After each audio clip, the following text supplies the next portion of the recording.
श्री स्वामी समर्थ. स्वागत आहे तुमचं माझ्या युट्यूब चॅनलमध्ये. आजचा दिवस तुम्हाला खूप छान सुख समाधानाचा आणि आनंदाचा जाऊ देत ही स्वामींच्या चरणी प्रार्थना करते आणि आज या नवीन व्हिडिओला सुरुवात करते. तर बघा मित्रमैत्रिणींनो, नुकतीच इंग्रजी नवीन वर्षाला म्हणजे 2026 हे वर्ष नुकतंच सुरू झालेलं आहे आणि या नवीन वर्षामध्ये येणारी ही पहिली संकष्टी चतुर्थी ही अंगारकी संकष्टी चतुर्थी असणार आहे. संकष्टी चतुर्थी ही तसं बघायला गेलं तर प्रत्येक महिन्यामध्ये जरी येत असली तरी सुद्धा जर संकष्टी चतुर्थी ही मंगळवारी आली तर ती अंगारकी चतुर्थी असते. ज्यांना संकष्टी चतुर्थीचं व्रत सुरू करायचं आहे, उपवास सुरू करायचा आहे, तर त्यांनी या अंगारकी संकष्टी चतुर्थी पासून सुरू करायचे असतात. हे व्रत सुरू करत असताना आपण संकल्प सुद्धा करू शकतो, जसं की आपण एक वर्षभर संकष्टी चतुर्थीचं व्रत करणार आहोत किंवा आपण कायमस्वरूपी हे व्रत करू शकता. परंतु ज्यांना कुणाला संकष्टी चतुर्थीचा उपवास सुरू करायचा आहे तर त्यांच्यासाठी अंगारकी संकष्टी चतुर्थी जी आहे तर ती अतिशय अत्यंत खूप खास आणि महत्वाची असते. कारण या चतुर्थीपासूनच उपवास सुरू केले जातात. त्याचप्रमाणे मिठाची चतुर्थीचे जे व्रत आहे तर ते सुद्धा या दिवसापासून करता येते. पौष महिन्यामध्ये येणारी ही संकष्टी चतुर्थी असणार आहे. गणपती बाप्पांना आपण सुख करता, दुःख हरता, विघ्न हरता म्हणतो. म्हणजे ते आपल्या जीवनामध्ये सुख घेऊन येत असतात आणि दुःख हरता सुद्धा त्यांना संबोधले जाते. कारण आपल्या जीवनातील जी काही दुःख आहेत, अडचणी आहेत तर त्या गणपती बाप्पांच्या कृपेने नष्ट होत असतात. गणपती बाप्पा हे बुद्धीचे बळ आणि विवेकाची देवता आहेत. अंगारकी चतुर्थीला श्री गणपती 4 मस्तक आणि 4 हातांच्या स्वरूपामध्ये असतात. त्यांचे हे रूप हे संकटमोचन मानले जाते. त्यामुळे सर्व चतुर्थीपैकी अत्यंत खास अशी ही अंगारकी संकष्टी चतुर्थी असते. या दिवशी आपण गणपती बाप्पांना ही वस्तू अर्पण करायच्या आहेत आणि या वस्तू अर्पण करताना त्या वस्तू फक्त अर्पण करायच्या नाहीये तर आपल्याला एका विशिष्ट आणि योग्य प्रकारे वस्तू अर्पण करायच्या आहेत, ज्यामुळे आपली कोणतीही कठीणातील कठीण इच्छा पूर्ण होईल. गणपती बाप्पांच्या कृपेने ती नक्कीच पूर्ण होईल. गणपती बाप्पा हे आपल्या भक्तांना कधीही निराश करत नाही. जो व्यक्ती गणपती बाप्पांची मनोभावे पूजा, सेवा करतो, प्रार्थना करतो तर त्या व्यक्तीच्या मनातील कितीही कठीणातील कठीण इच्छा गणपती बाप्पा हे 100% पूर्ण करत असतात. ज्यांना वर्षभर संकष्टी चतुर्थीचं व्रत आणि उपवास करणं शक्य होत नाही त्यांनी जर फक्त अंगारकी संकष्टी चतुर्थीचं व्रत केलं, उपवास केला तरी सुद्धा वर्षभरातील सर्व चतुर्थी तिथीचं फळ जे आहे तर ते मिळत असतं आणि व्यक्तीच्या मनातील ज्या काही इच्छा आकांक्षा आहेत तर ते गणपती बाप्पा नक्कीच पूर्ण करत असतात. या दिवशी आपल्याला सकाळी लवकर उठायचं आहे, स्वच्छ स्नान करायचं आहे. त्यानंतर शक्य असेल तर लाल किंवा पिवळ्या रंगाचे वस्त्र स्वतः परिधान करायचे आहे. परंतु या दिवशी चुकून सुद्धा आपल्याला काळ्या रंगाचं वस्त्र जे आहे तर ते परिधान करायचं नाहीये. त्यानंतर आपल्याला गणपती बाप्पांचं विधिवत पूजन करायचं आहे. आपल्याकडे जर फोटो असेल किंवा मूर्ती असेल तर मग मूर्तीवरती आपण विधिवत अभिषेक करायचा आहे. फोटो असेल तर थोडासा पाण्याचा शिलकावा देऊन फोटो आपल्याला स्वच्छ पुसून घ्यायचा आहे आणि गणपती बाप्पांची पूजा करायची आहे. एका सेपरेट पाटावरती किंवा चौरंगावरती आपण ही पूजा करू शकता किंवा मग देवघरामध्ये केली तरी देखील चालणार आहे. सर्वप्रथम आपल्याला बसायला आसन घ्यायचं आहे. तुपाचा किंवा तेलाचा दिवा लावून घ्यायचा. त्यानंतर धूप अगरबत्ती लावून घ्यायची. गणपती बाप्पांची मूर्ती तामणामध्ये ठेवायची आहे आणि त्या मूर्तीला आपल्याला पाण्याने अभिषेक करायचा आहे. त्यानंतर पंचामृत किंवा कच्च्या दुधाने अभिषेक करायचा आहे. गणपती बाप्पांचा जो मंत्र तुम्हाला सोपा वाटत असेल, येत असेल तो मंत्र तुम्ही पठण करू शकता, हा अभिषेक करू शकता. भगवान श्री गणेशाय नमः किंवा ओम श्री गणेशाय नमः, ओम गणपतये नमः हा मंत्र तुम्ही म्हणत जरी अभिषेक केला तरी देखील चालणार आहे. किंवा मग तुम्ही गणपती अथर्व शीर्षम पठण करत करत अभिषेक करू शकता. त्यानंतर गणपती बाप्पांना तुम्हाला स्वच्छ पाण्याने स्नान घालायचं. त्यानंतर मूर्ती तुम्हाला स्वच्छ कोरडी करून घ्यायची, पुसून काढायची आणि ज्या ठिकाणी आपण गणपती बाप्पांची मूर्ती ठेवणार आहोत त्या ठिकाणी थोडेसे अखंड तांदूळ ठेवून त्यावरती तुम्हाला हळदी कुंकू अर्पण करायचं आणि त्यावरती ही गणपती बाप्पांची मूर्ती जी आहे तर ती तुम्हाला विराजमान करायची आहे। हळदी कुंकू आपल्याला स्वतःला लावायचं, गणपती बाप्पांना लावायचं। त्यानंतर एक लाल रंगाचं फूल, अखंड अक्षता अर्पण करायच्या, लाल रंगाचं जास्वंदीचं फूल, दुर्वा अर्पण करायच्या आणि यानंतर गुळ खोबऱ्याचा नैवेद्य अर्पण करायचा। इतर सर्व देवी देवतांची सुद्धा पूजा करायची आहे आणि गणपती बाप्पांची या दिवशी आवर्जून आपल्याला आरती देखील करायची आहे। आणि नैवेद्यामध्ये आपण मोदक किंवा गुळ खोबऱ्याचा नैवेद्य दाखवू शकता किंवा मग मोतीचूरचा लाडू, बुंदीचा लाडू सुद्धा नैवेद्य म्हणून अर्पण करू शकता। मोदक हे गणपती बाप्पांना अतिशय अत्यंत खूप खास आणि अतिप्रिय आहेत, त्यामुळे आवर्जून आपल्याला मोदकाचा नैवेद्य हा संकष्टी चतुर्थीच्या दिवशी बाप्पांना दाखवायचा असतो। अंगारकी योग जो आहे तर तो क्वचितच येणारा दुर्मिळ योग असतो। वर्षातून एकदा, वर्षातून लय झालं तर 2 वेळा हा योग जुळून येत असतो, म्हणजे 6 महिन्याला अंगारकी चतुर्थीचा योग जो आहे तर तो येत असतो। या दिवशी आपल्याला गणपती बाप्पांना मोदकाचा नैवेद्य दाखवायचा। गणपती बाप्पांना आपल्याला काही खास वस्तू सुद्धा अर्पण करायच्या आहे। या वस्तूपैकी कोणत्या वस्तू गणपती बाप्पांना अर्पण करू शकता, आता कोणत्या वस्तू अर्पण करायच्या आहे, कशा पद्धतीने अर्पण करायच्या आहे, याविषयीची संपूर्ण माहिती आजच्या व्हिडिओमध्ये मी तुमच्या बरोबर शेअर करणार आहे। त्यामुळे तुम्ही हा व्हिडिओ स्किप न करता शेवटपर्यंत नक्की बघा।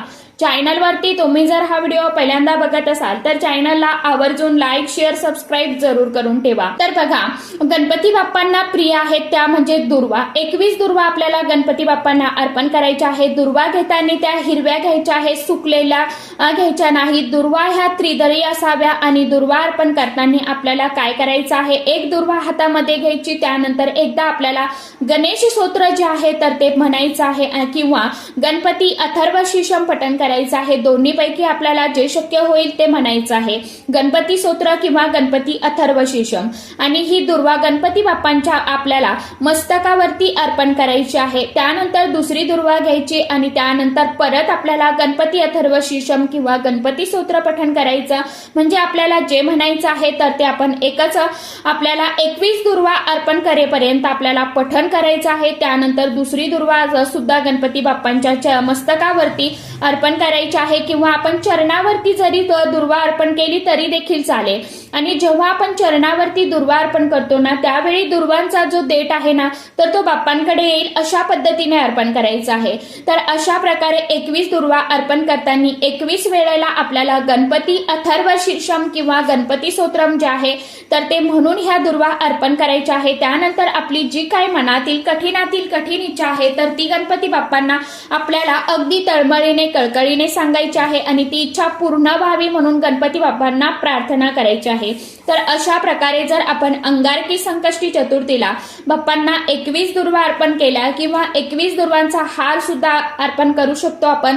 यापेक्षा जास्त जर आपल्याला दुर्वा अर्पण करायच्या असतील, जसं की 108 असेल, 51 असेल, 21 असतील, अशा दुर्वांची माळ सुद्धा आपण गणपती बाप्पांना अर्पण करू शकतो। यामुळे गणपती बाप्पा हे नक्कीच आपल्या भक्तांवरती प्रसन्न होतात आणि आपल्याला सुखी आशीर्वाद देत असतात आणि त्यांच्या आशीर्वादाने आपल्या मनातील ज्या काही अधुऱ्या इच्छा आहेत तर त्या पूर्ण होतात। त्यानंतर आपण या दिवशी गणपती बाप्पांना अक्षदा ज्या आहेत तर त्या सुद्धा अर्पण करू शकतो। यासाठी आपल्याला काय करायचं आहे तर अखंड असे तांदूळ घ्यायचे, 11 किंवा 21 तांदूळ घ्यायचे आहे आणि हळदी कुंकवाच्या सहाय्याने ते तुम्हाला थोडेसे लाल पिवळे करून घ्यायचे आहे, ते रंगीत करून घ्यायचे आणि त्यानंतर आपल्याला एक तांदूळ घ्यायचा, आपली इच्छा गणपती बाप्पांना सांगायची, बाप्पांच्या चरणाजवळ आपल्याला हा तांदूळाचा दाणा अर्पण करायचा आणि तांदूळ अर्पण करत असताना इदम अक्षतम ओम गणपतये नमः मंत्र परत एकदा सांगते, व्हिडिओ पॉज करत करत तुम्ही ऐकू शकता किंवा लिहून घेऊ शकता। तर मंत्र तो असा आहे, ओम गणपतये नमः इदम अक्षतम ओम गणपतये नमः असं म्हणत आपल्याला हा तांदूळ अर्पण करायचा आहे। मंत्र परत एकदा सांगते, इदम अक्षतम ओम गणपतये नमः असं म्हणत आपल्याला हा एक तांदूळाचा दाणा अर्पण करायचा। अशा प्रकारे तुम्ही 11 किंवा 21 तांदूळ घेतलेले आहेत तर ते आपल्याला गणपती बाप्पांना अर्पण करायचे आहेत। बाप्पांना जर आपण या दिवशी अखंड तांदूळ अर्पण केले तर यामुळे सुद्धा आपल्या कोणत्याही ज्या काही समस्या आहेत, अडचणी आहेत तर त्या दूर होत असतात। बाप्पांना आपण जे तांदूळ अर्पण करतो तर यातील काही तांदूळ हे आपण एका लाल कपड्यामध्ये किंवा लाल कापडामध्ये, कागदामध्ये बांधून आपल्या तिजोरीमध्ये ठेवू शकता किंवा आपल्या पर्समध्ये, पॉकेटमध्ये, एखादा आपला छोटा मोठा व्यवसाय असेल तर गल्ल्यामध्ये ठेवू शकता। यामुळे आपल्या ज्या काही आर्थिक समस्या आहेत तर त्या कमी होतात, आपल्या घरामध्ये धनसंपत्तीमध्ये वाढ होते। तसेच आपल्या मुलांसाठी आपण गणपती बाप्पांना हिरवे मूग या दिवशी अर्पण करू शकता। यासाठी आपल्याला 21 हिरवे मूग घ्यायचे आहे आणि 21 हिरवे मूग जे आहेत तर ते गणपती बाप्पांना अर्पण करायचे आहेत। मंदिरामध्ये जाऊन किंवा घरी तरीच आपण हा उपाय करू शकता। हे मूग आपण ज्यावेळी अर्पण करतो त्यावेळेला आपल्याला ओम गणपतये नमः तर हा मंत्र म्हणत पठण करायचं आहे किंवा मग ओम विघ्नहर्ताय नमः हा मंत्र देखील तुम्ही पठण करू शकता। काही अडचण नाही, दोन्हीही मंत्र गणपती बाप्पांचेच आहे किंवा तुम्हाला जो कुठला यापेक्षा सोपा मंत्र येत असेल तर तुम्ही तो सुद्धा पठण करू शकता। आपण हे मूग घरी अर्पण केले तर दुसऱ्या दिवशी आपल्याला हे मूग जे आहेत ना तर ते आमटीमध्ये किंवा भातामध्ये टाकायचे आहेत। हिरवे मूग हे बुध ग्रहाचे प्रतिनिधित्व करतात आणि बुधाच्या प्रभावामुळे मुलांना अलौकिक बुद्धिमत्ता आणि आकर्षक व्यक्तिमत्व प्राप्त होत असतं। त्यामुळे खास आपल्याला मुलांसाठी आपण या दिवशी गणपती बाप्पांना 21 हिरवे मूग जे आहेत तर ते अर्पण करू शकता। मूग घेताना फक्त आपल्याला ते अख्खेच म्हणजे फुटलेले घ्यायचे नाहीये, अखंड आपल्याला मूग घ्यायचे आहेत। आपण 21 मोदक किंवा 21 गुळाची जी छोटी भेली भेटते बघा किराणा दुकानामध्ये तर तुम्ही ती सुद्धा घेऊ शकता आणि गणपती बाप्पांना अर्पण करून मंगलमूर्ते विघ्नहरा दुरितनाशना कृपा करा, मंगलमूर्ते विघ्नहरा दुरितनाशना कृपा करा असा तुम्हाला हा मंत्र पठण करायचा आहे। यामुळे सुद्धा आपल्या आर्थिक ज्या काही समस्या असतील, अडचणी असतील किंवा शारीरिक समस्या असतील, मानसिक समस्या असतील तर त्या नष्ट होत असतात। आपल्या घरामध्ये पैसा टिकत नाही किंवा घराची प्रगती होत नाही तर आपल्याला या दिवशी गणपती बाप्पांसमोर एक लाल कापड ठेवायचं आहे आणि त्यावरती आपल्याला एक हळकुंड ठेवायचा आहे आणि यासोबतच आपल्याला 1 रुपयांचं नाणं ठेवायचं आहे आणि याची आपल्याला एक छानशी पोटली तयार करायची आहे आणि ही बांधलेली पोटली आपण गणपती बाप्पांच्या चरणाजवळ ठेवायची आहे। मंदिरामध्ये जाऊन आपण हा उपाय करू शकता किंवा मग जर घरी आपण आपल्या गणपती बाप्पांच्या चरणाजवळ ही पोटली ठेवली तरी सुद्धा चालेल। त्यानंतर आपल्याला गणपती बाप्पांचं स्मरण करायचं आहे, ध्यान करायचं आहे। गणपती बाप्पांचा कोणताही मंत्र 8 वेळेला म्हणायचा, 108 वेळा पठण करायचं आहे आणि आपल्याला 11 वेळा गणपती अथर्व शीर्षम जे आहे तर ते पठण करायचं आहे। त्यानंतर आपली जी काही इच्छा असेल तर ती इच्छा गणपती बाप्पांना मनोमन सांगून ती इच्छा पूर्ण व्हावी म्हणून आपल्याला गणरायांना प्रार्थना करायची आहे। तर असे साधे उपाय आपण अंगारकी संकष्टी चतुर्थीच्या दिवशी केले तर निश्चितच गणपती बाप्पांच्या कृपेने, आशीर्वादाने आपल्या मनातील ज्या काही अधुऱ्या इच्छा आहेत तर त्या नक्कीच पूर्ण होतात। तर सांगितल्याप्रमाणे नक्कीच उपाय करून बघा। आशा करते की व्हिडिओमध्ये सांगितलेली माहिती सर्वांना समजलीच असेल। ज्यांना काही अडचण असेल, ज्यांना काही समजलं नसेल त्यांनी कृपा करून कमेंट बॉक्समध्ये तुम्ही विचारू शकता।